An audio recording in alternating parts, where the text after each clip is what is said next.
Welcome to Luca is a Billionaire, where the only thing I invest in is your answers. You begin by opening the home screen you want to modify and long pressing any blank area. This opens the edit mode immediately. Next, tap Widgets or the plus icon to access available clock widgets. This is where you pick the visual and functional type.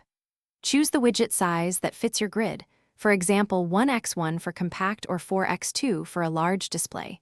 Once selected, hold and drag it toward the desired spot so it can be placed. After dragging the widget into position, release it to anchor on the home screen.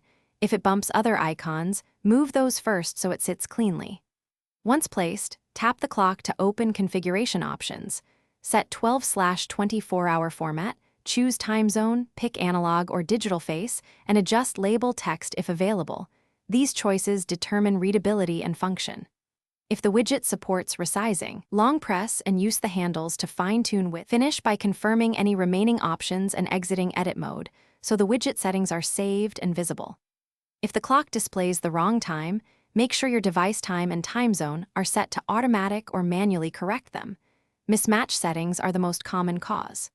If the widget doesn't update or disappears, remove and re-add it, or restart the phone to refresh widget services. These steps resolve most sync and display issues quickly.